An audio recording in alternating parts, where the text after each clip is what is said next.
Hi friends, Mahabharata ఇతిహాసంలో భీష్ముడు ప్రధాన పాత్ర పోషించాడు. భీష్ముడు మహాయోధుడు, అత్యంత శక్తివంతుడు. భీష్మునికి స్వచ్ఛంద మరణం అనే వరం ఉన్నందున భీష్మునితో యుద్ధానికి ఎవ్వరూ సిద్ధపడేవారు కాదు. మహాభారతంలో శ్రీకృష్ణుని కుమారులు కూడా ఎంతో వీరత్వం కలవారు. బలరామకృష్ణుల్లాగే వారి కుమారులు కూడా అస్త్రశస్త్ర కళల్లో మంచి నైపుణ్యం కలవారు. అసలు భీష్మునికి శ్రీకృష్ణుని కుమారులకు గల శత్రుత్వం ఏమిటి? ఎందుకు భీష్ముడు శ్రీకృష్ణుని కుమారుణ్ణి చంపబోయాడు? అది చూసిన బలరామకృష్ణులు భీష్ముణ్ణి ఏం చేశారు?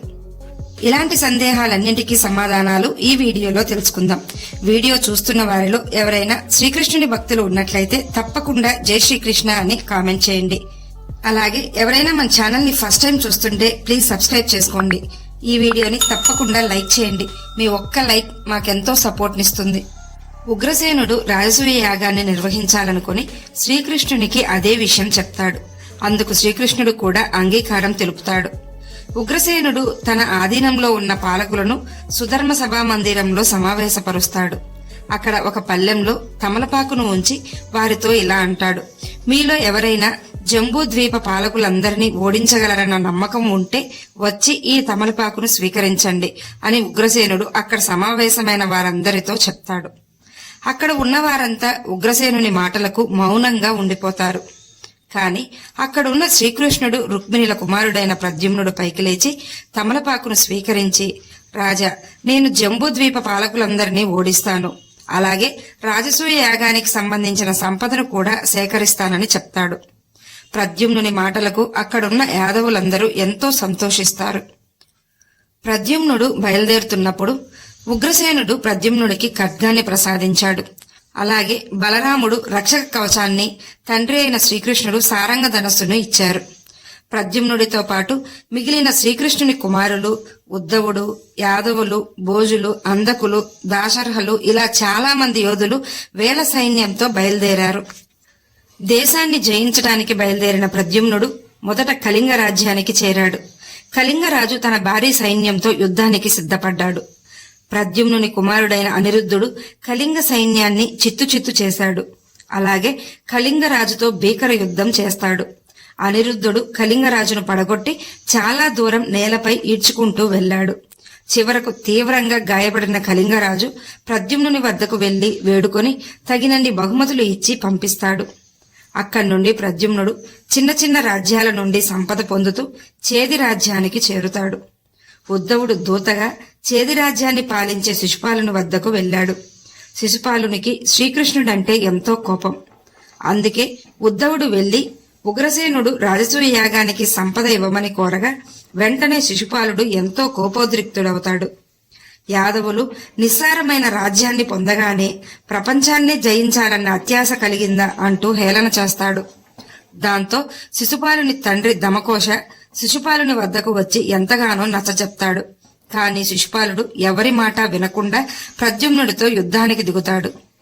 ఇద్దరి మధ్య భీకర యుద్ధం జరుగుతుంది. ఎంతో శక్తివంతమైన అస్త్రాలను సంధించుకుంటారు.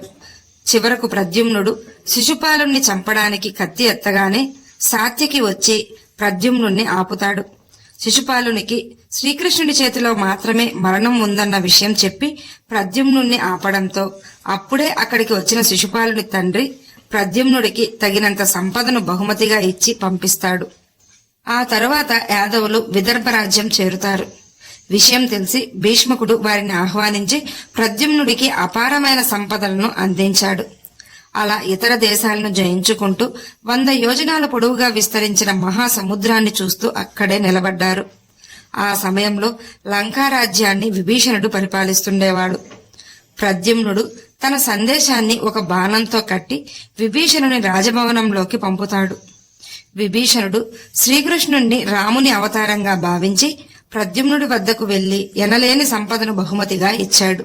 దాంతో ప్రద్యుమ్నుడు ఎంతో సంతృప్తి చెందాడు.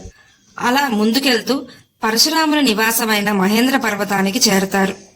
ప్రద్యుమ్నుడు పరశురామునికి నమస్కరించి ఎంతో గౌరవిస్తాడు.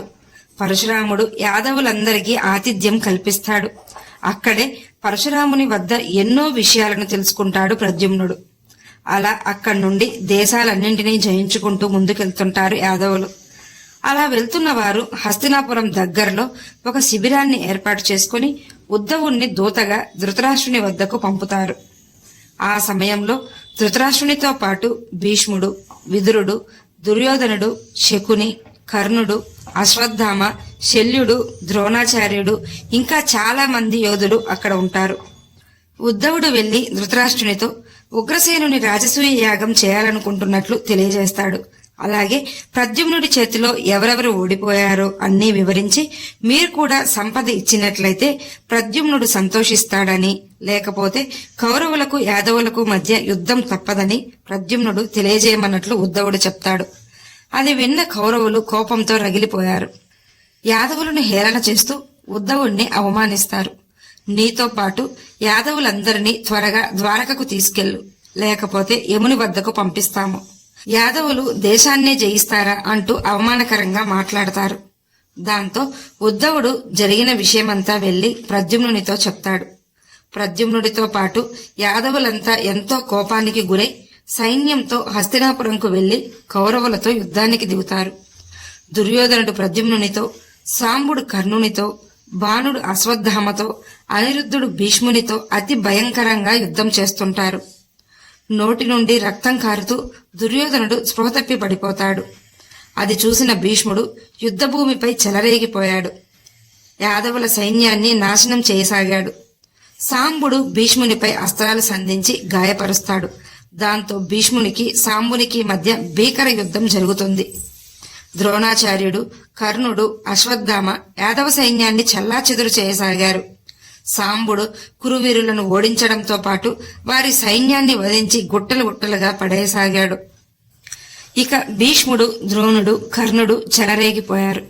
భీష్ముడు సాంబునితో పాటు ప్రద్యుమ్నుని కూడా ఓడించాడు. ఓడించడమే కాకుండా చంపినంత పని చేశాడు.